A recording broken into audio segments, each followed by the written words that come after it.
Welcome to my channel.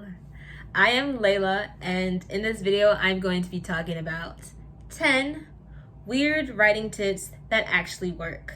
And they work for me. And hopefully they can work for you too. Because as I am writing, I learn things that work and things that don't work, and I'm here to teach you about the things that work for me. And if they work for me, then they'll probably work for you or someone watching this. It's going to help them. And if not, then I have failed at it's gonna help someone. So I did not fail, I succeeded. Okay, so the first, did you subscribe yet? You didn't? Could you subscribe? Oh, thank you so much. Thank you. And if you still didn't subscribe to me, I'll let you can still watch the video, but I'm side-eyeing you the entire time. Anyway, the first writing tip that I have is to have 2 documents. The first document is the outline. The second document is your official document of the story. And the reason why you have 2 separate documents and not 3 or 4 or whatever is that one document is the raw version. It's unedited, it's unfiltered, it's just your thoughts, the way you want the story to go, blah blah blah blah blah. And the finished document is more like, okay, this is where I completed the story. This is the finished part. I mean, it's not finished because you still have to draft it, but it's somewhere towards your first draft getting completed. The second tip is to track your writing progress. And in tracking your writing progress, you're going to print out a document. And on this printed document, you are going to have your word count. And that leads to my third one, is to go by your word count. Don't go by chapter. Don't go by your pages. Yes, I'm reading my notes. Yeah. Don't go by chapters or pages. Go by word count.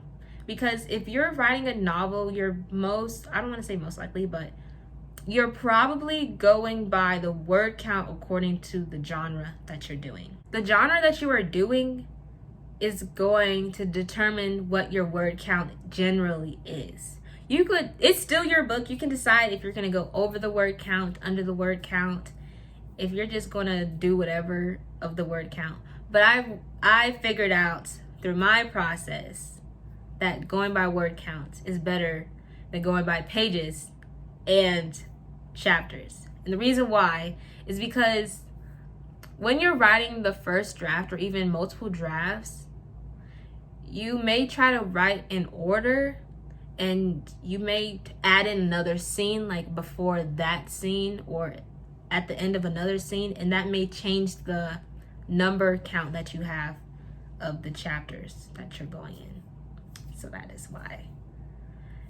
The fourth tip is to have short chapters. Think about it this way. When you are watching a film or even reading a book, when you're reading a short chapter or watching a short episode, it seems like the time you spent on that chapter or that episode is very short. And oftentimes it may even end on a cliffhanger. So you're more inclined to watch or read another one.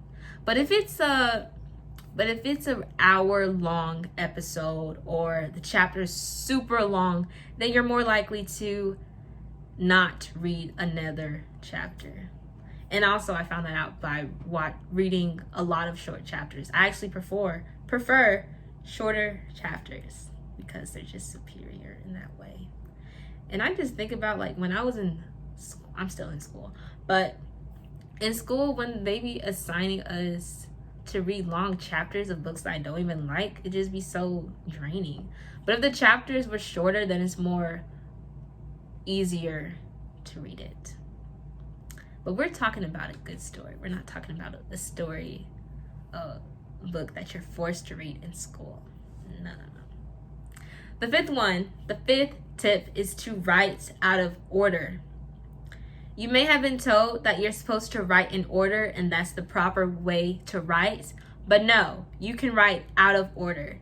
You can write the end of the story and then go to the beginning and then go to the middle and then go back to the end and then to the middle and to the beginning. You can go out of order. You can write the scenes that you want to read.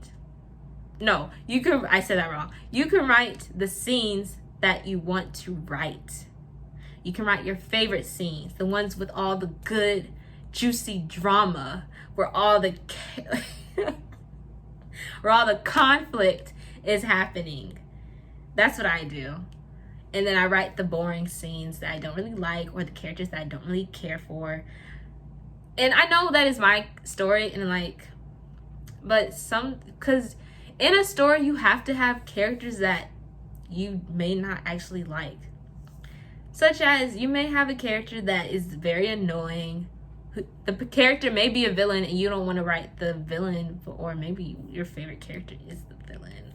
Or maybe the protagonist has some type of, let's say, some things that they have to overcome, some areas of improvements.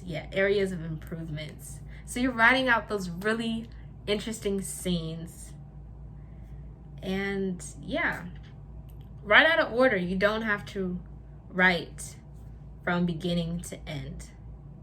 In fact, when you write, I don't know if it's a fact, but for me, when I write out of order, it makes me write more because I'm actually excited about what I'm writing about. But if I was to write in order a scene that I don't want to write, then it's really hard to even get out a few words, or let alone a whole sentence. I mean, I could write out a sentence, but it's just the dialogue, the setting, everything just wouldn't flow how I want it to go. And it's better to, I think for me, it's better to just write when you want to write, but also you have to self-discipline yourself to write even though you don't want to write, in order to finish the book. And now we're going to go into step 6, which is comfortability. Sometimes you got to get out of your comfort zone, but other times it's good to be in your comfort zone. And in saying that, I mean writing where you are comfortable in. You don't have to write at your desk on the laptop. You can write in your bed, on your phone. Oh my God. I don't know why I put this as my phone like this. It's not a phone. People be on their phone with one hand. But anyway, you could lay in your bed and write your story on your phone or your iPad or whatever other device that you have. If you're comfortable, then you're more, I guess, for me, I'm more likely to write more when I'm comfortable versus if I'm at the desk writing something, then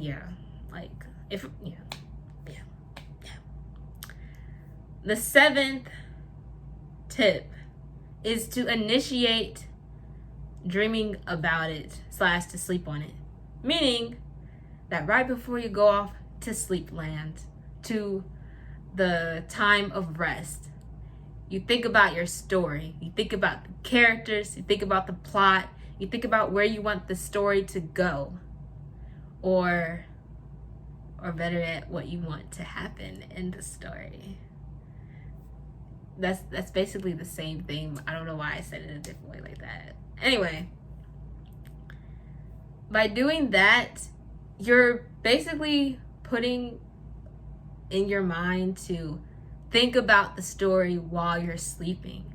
And sometimes when you're sleeping, you can come up with better ideas for your story that you didn't even think about. Because when you're sleeping, a lot of times things happen in your dreams that is impossible to happen in real life.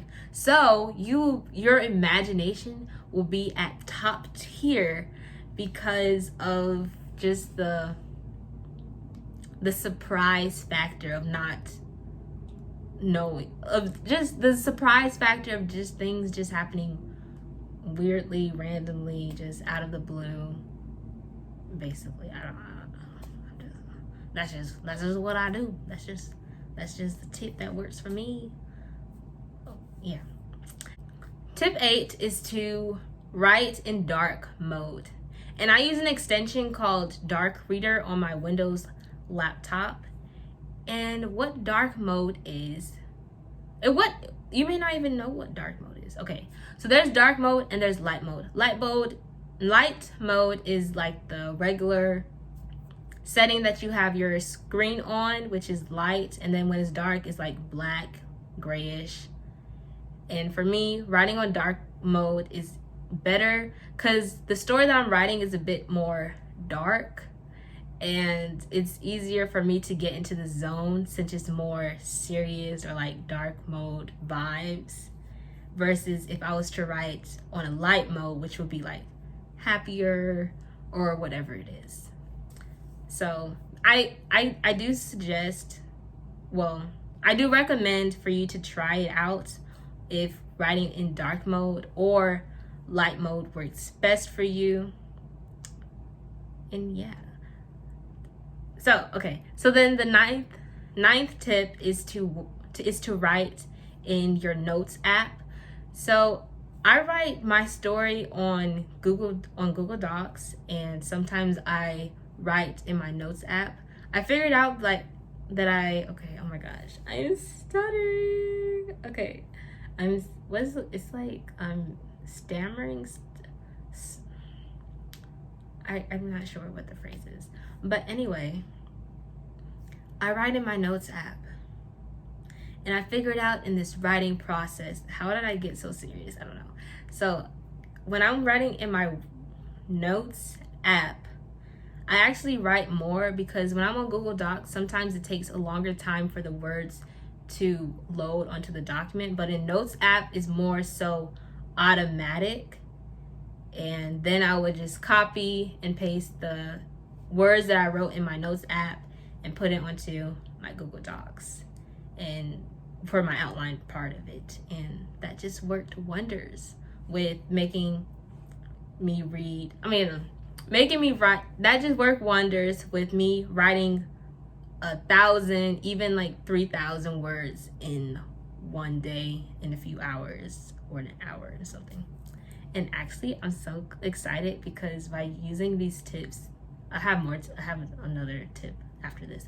But anyway, after using these writing tips, I was able to write like 15,000 words in, I think it was like 3 to 4 days.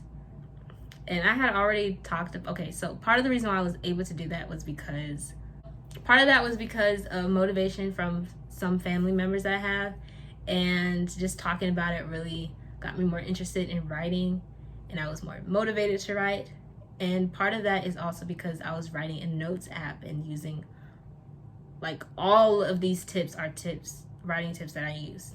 My 10th writing tip is to have a music playlist.